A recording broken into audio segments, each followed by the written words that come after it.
अथ श्रीमद् रामायणे वाल्मीकीये आदिकाव्ये बालकाण्डे श्रीरामावतारो नाम 18 सर्गः। निर्वृत्ते तु कृतौ तस्मिन् अयमेधे महात्मनः प्रतिगृह्यामराभागान् प्रतिजग्मुर्यथागतम् समाप्तदीक्षानियमः पत्नीगणसमन्वितः प्रविवेश पुरीं राजा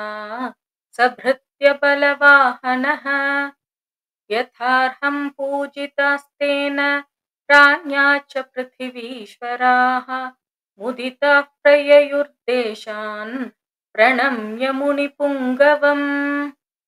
श्रीमतां गच्छतां तेषां स्वगृहाणि पुराततः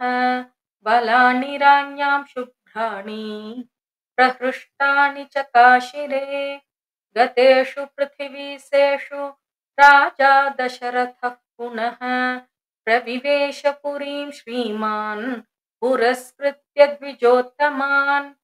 शान्तया प्रययौ सार्धमृष्यशृङ्गः सुपूजितः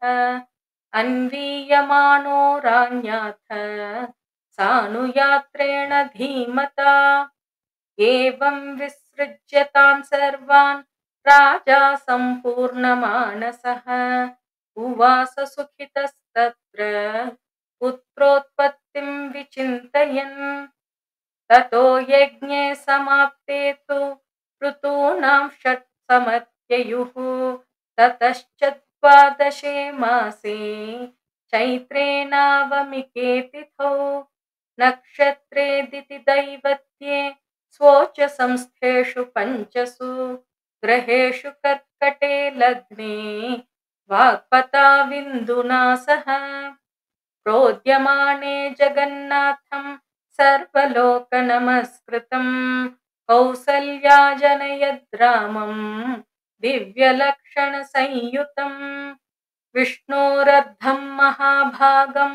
पुत्रमैक्ष्वाकुनन्दनं लोहिताक्षं महाबाहुं रक्तोष्ठं दुन्दुभिस्वनं कौसल्या शुशुभे तेन पुत्रेणामित तेजसा यथा वरेण देवानामदितिर्वज्रपाणिना भरतो नाम कैकेय्यां जज्ञे सत्यपराक्रमः